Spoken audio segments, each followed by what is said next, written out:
voltando dos estúdios da UniTV com o nosso tema, né, das categorias de base. Eu quero começar, então, porque a gente terminou o nosso primeiro bloco falando um pouquinho já sobre a idade inicial. A idade ideal para o jogador iniciar. E os clubes, parece que você disse, né? Você disse até que a partir de uns 11 anos, 12 anos, que o jogador ele pode começar a ser trabalhado profissionalmente, assim, para atingir um nível, Exatamente. Um nível de atleta profissional. Passar, por exemplo, do futsal para o futebol de campo. E como é que os clubes lidam com isso? É mais ou menos por aí, né? As peneiras, elas acontecem a partir dessas idades. Exatamente. Eu tive a oportunidade de acompanhar alguns meninos que eu estava apoiando, meu trabalho paralelo de tentar apoiar alguns jogadores. Então, assim, você tem, nos clubes grandes, hoje já nem tanto, eles têm o futsal. Muitos garotos chegam na idade que antigamente chamava de fraldinha, chupetinha, que hoje é sub-7. Hoje não tem mais isso, né? Não tem essa expressão. Existe o sub-7, sub-9, né? Na minha época era pré-mirim, mirim, né? Infantil. Mudou-se por quê? Mudou para poder facilitar também o entendimento da idade. Você fala, fraldinha, que idade é fraldinha? Hoje, quando você fala sub-7, é 7 anos e 6 anos. Sub-9 é 9 anos e 8 anos. Então, se botou sub uma idade para poder exatamente facilitar o entendimento mundial em relação às categorias. Mas os clubes hoje carecem, na verdade, de estrutura, né? Porque o clube já tem um encargo, uma folha muito alta, já tem uma dívida enorme lá para trás que está sendo equacionada, dívidas diversas, trabalhistas, de impostos. Então, hoje, por exemplo, o Fluminense ele gasta mensalmente 1.200.000 por mês para manter a Xerém. Então, hoje o clube depende de vender um jogador da base ou um jogador jovem para poder recuperar todo aquele investimento que ele faz para manter toda aquela estrutura que eles têm lá em Xerém. Que é hoje do Rio, é o clube que tem a melhor estrutura em relação à base. O do Rio é o melhor clube. Que tem a melhor estrutura, né? O Flamengo reformulou Ninho do Urubu, o Vasco tinha um campo na Dutra, se não me engano, também. E o Botafogo, sim, tem a base aqui no Caio Martins, em Niterói. Tem Marechal, tem General Severiano e o Engenhão que está interditado. Mas, enfim, nos 4 grandes. Hoje, o que peca é a questão de ter condições de pagar bons profissionais para que se dê atenção aos garotos e ter uma estrutura mínima. O garoto tem que se deslocar, ele não pode deixar de estudar e normalmente mora longe. Então, assim, toda a estrutura é difícil para os atletas eles se desenvolverem. Tem que ter muita força de vontade. Aquilo acaba sendo o prato de comida da família. Realmente. Para que aquele garoto ele consiga entrar no grupo, para ir para o jogo, para ser federado, para então ele poder estar disputando os campeonatos, no caso o Carioca, né, as taças no Rio de Janeiro, enfim, as estaduais e regionais. Então, é uma dificuldade grande de valorização da estrutura, da base, de o clube ter condições financeiras para, além de dar conta do profissional, também ter uma verba, uma disponibilidade orçamentária para assistir a base. É o que peca também. Francisco, então a gente viu aqui através do Cazé que são poucos os clubes que têm uma estrutura muito grande, né? E mesmo assim é complicado, porque falta-se ainda ter um poder aquisitivo de se manter isso funcionando. Você, como treinador de uma equipe de menor expressão, que é o Duque de Caxias, do Caxiense, como é que é o seu trabalho lá?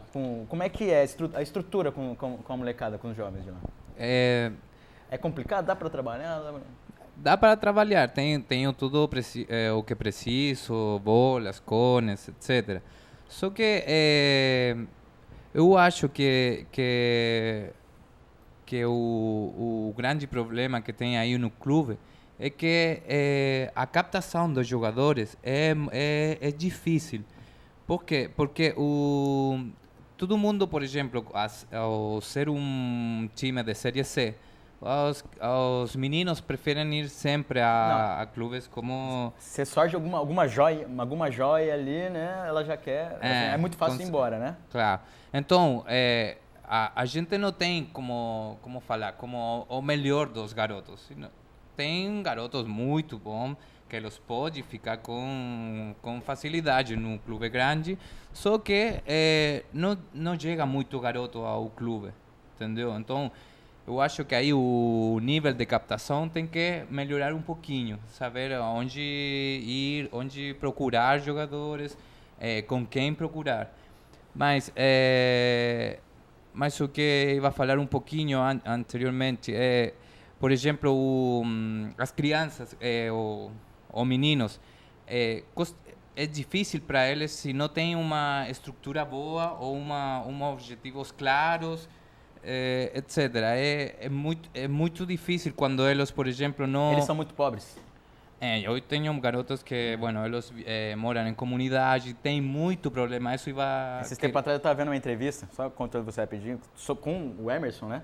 E ele mesmo falando, né? Quando ele foi, assim, escolhido pelo São Paulo para poder ir lá e morar no CT, assim, ele não tá nem preocupado em ser jogador de futebol, mas mais no sentido de ter um lugar para dormir e comer, né? Pois Porque é. ele morava num lugar complicado. Exatamente. Então, assim, só o fato de ele ter um prato de comida todo dia para ele estar lá já era uma satisfação. Então, os clubes de São Paulo, eles têm uma outra estrutura, não dá para comparar os clubes de São Paulo, até os do interior de São Paulo, os clubes médios de São Paulo, né? Tem estruturas Oeste, Grêmio Osasco, União São João, enfim, aqueles clubes que a gente até não conhece. Você tem próprias empresas que tem o Grêmio Deportivo Brasil da Tráfico, enfim, que são clubes menores que têm uma estrutura melhor. Hoje o garoto tem que conciliar ir treinar alimentado, né, para que ele possa também render.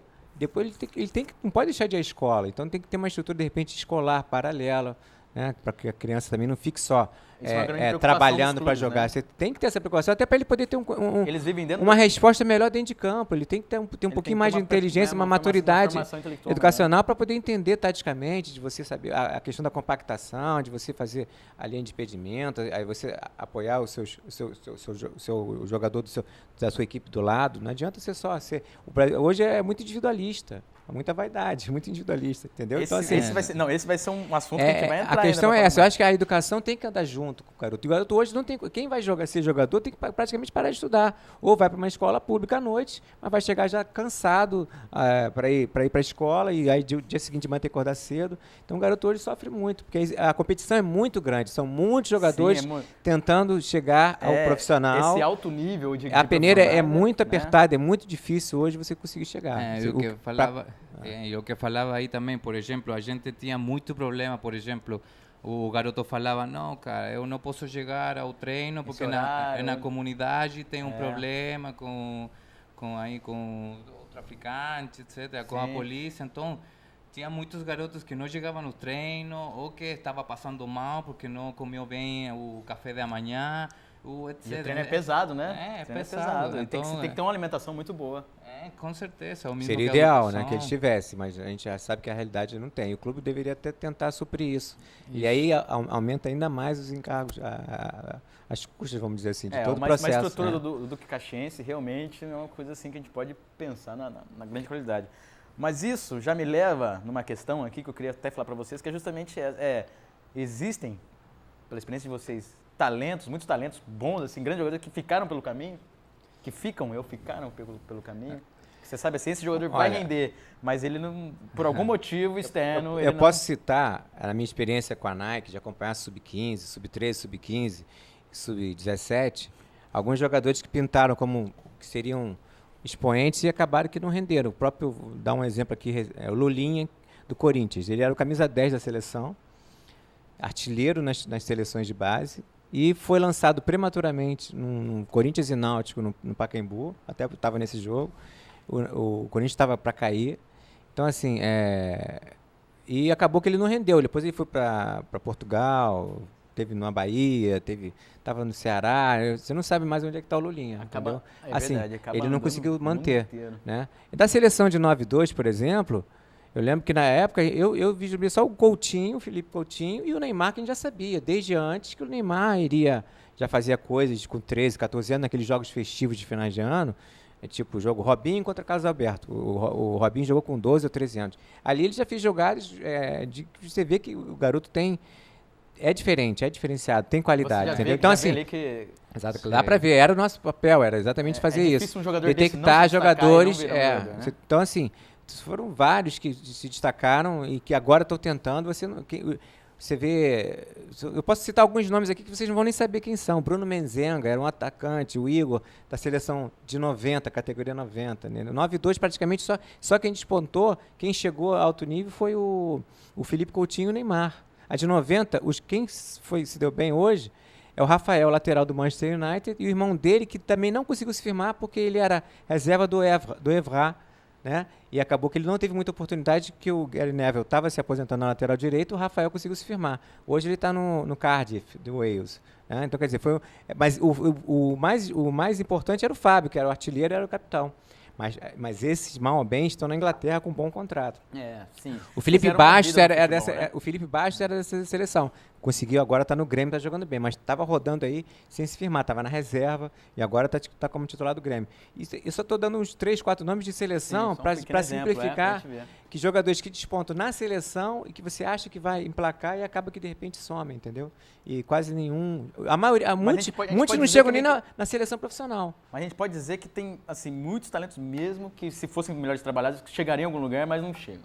A gente pode dizer isso. Chegariam, mas o que acontece também é que os clubes profissionais, eles querem muito resultado. Eles não dão espaço para aquele jovem que está subindo a ter um processo de maturação e paciência nas atuações desses jovens que sobem, entendeu? Então, eles acabam tendo que ser emprestados para poder ganhar experiência, para ganhar lastro, e acaba que eles ficam com pouco espaço para jogar, entendeu? Por causa de resultado. Porque os clubes precisam ganhar, precisam de resultado, acaba trazendo jogadores de fora. Hoje, os principais meios no futebol brasileiro são os estrangeiros. Você teve o Montilho, você tem o Conca, você tem o D'Alessandro. Sim, é verdade. A maioria são jogadores de outros países, até do Chile, né, da Argentina, que vieram...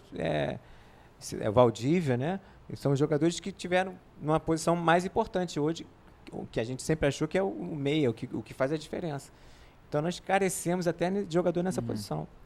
E você, a sua experiência no Chile e aqui no Brasil, você já viu muita gente boa ficando pelo caminho? Sim, também o que uma coisa aí também para finalizar um pouquinho o jogador do futebol é um atleta. Todo atleta, o profissional, já é diferente a qualquer garoto que vai à escola, que estuda na universidade. Eu acho que madura muito cedo em sua idade, ele como pensa, como atua na vida. Então,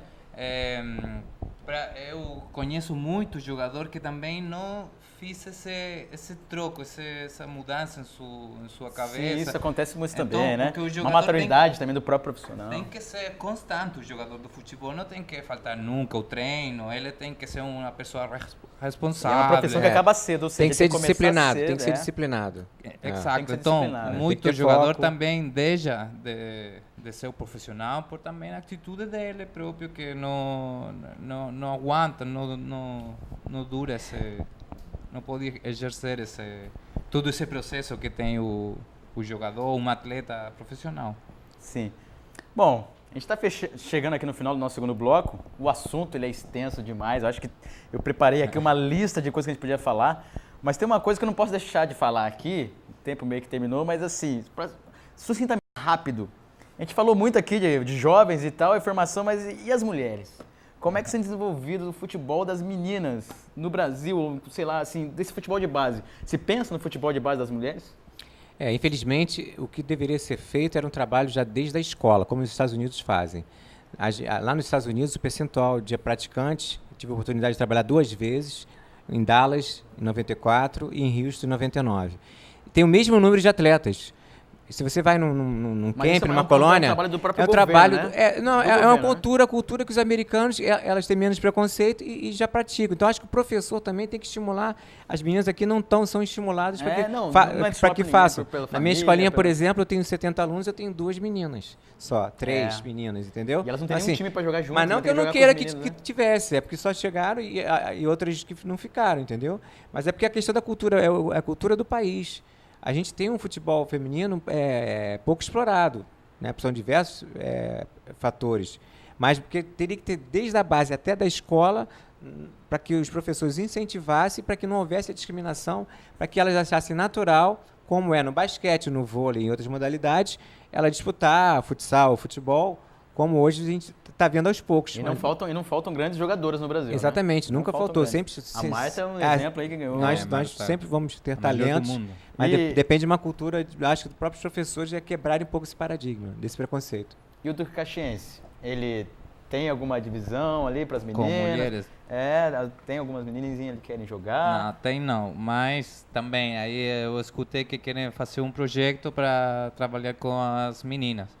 Só que eu acho talvez que é uma área que também não deu o retorno financeiro, né, que todos esperam, né? Tem muito problema com isso, porque no homens, cara, você vê todo o estádio lotado, cara, a televisão paga muito por jogos.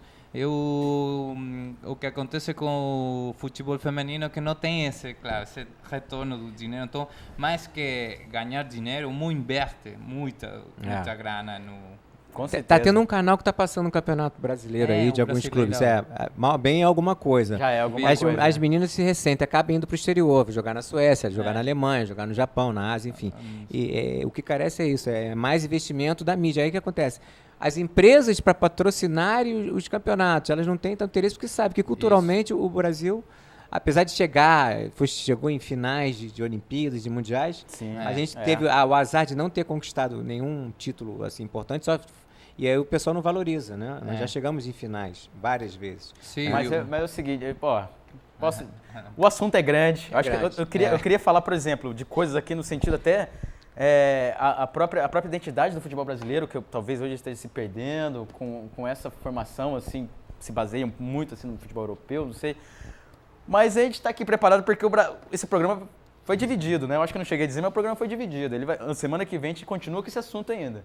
Esse assunto tem muito pano pra manga, a gente quer falar sobre ele. Vai ter um próximo programa falando sobre torcidas organizadas também, que vai ser legal. Legal. Mas é o seguinte, a gente chegou no final do segundo bloco, termina o tema aqui, mas semana que vem a gente continua. Isso aí, galera. Outro brinde. Mais um brinde aqui. Até daqui a pouco.